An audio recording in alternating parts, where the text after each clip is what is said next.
Hi everyone, it's your girl Mo Money, and I'm not here alone. I'm here with Aviwe Ntunja, who will just introduce who she is and where she works. Hi everyone, as mentioned, my name is Aviwe Ntunja. I am Senior Director for Consumer Products at VISA for Sub-Saharan Africa. Where did you study and what qualifications do you have? Well, my study journey was quite complex. I started off my BCom Economics at the University of Free State. Okay. And if hopefully this motivates someone out there, because I was amongst the missing middle students, as what they call them. And around my second year, I had to leave varsity and go into the working world. And while I was in the working world, I then decided to self-fund my studies to complete my BCom in Economics. So I completed my BCom in Economics at UNISA, and then I went on to do my honors in financial planning law at the University of Free State. So that is my study. Oh my goodness! I hope that encourages someone out there. Knowing what you know now, what would you tell your younger self starting out your career 3 years in? I think I would definitely tell my younger self never to get caught up in temporary problems and perceive them as a blocker. Most often than not, the things that we see as obstacles or as challenges are actually the platform for us to grow. Use challenges and problems as blockers as a platform for you to accelerate your growth. What part of your education actually mattered most in your career? I would say almost every part of my education, because I don't see education as causal. You studied IT, therefore you want to go and do something that has to do with technology and so on and so forth. But what education actually affords you is the ability to critically think and to think more laterally, right? And it elevates your worldview as well, to be able to be in any situation and apply the same principles and then just duplicate them in a different manner. What I studied from economics, I'm not an economist in practice, but it contributes to my everyday thinking. In economics, I'm taught how a war in Iran can impact the price of butter in South Africa.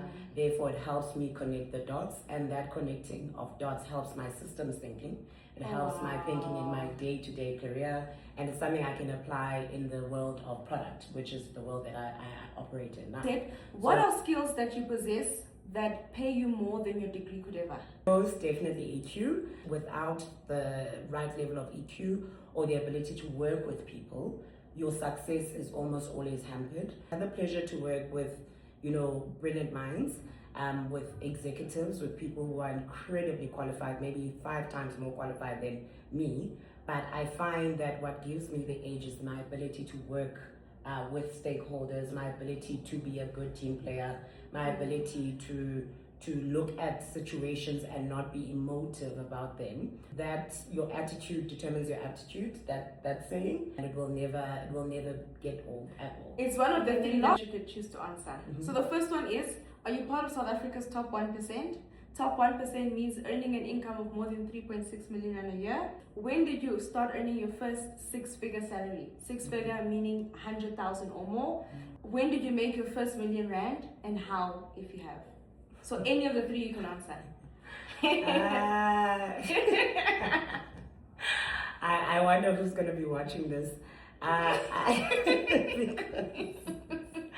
might have problems down the line. Do you believe in God? If you do, what is your faith and has it shaped your success today? I am the biggest fan.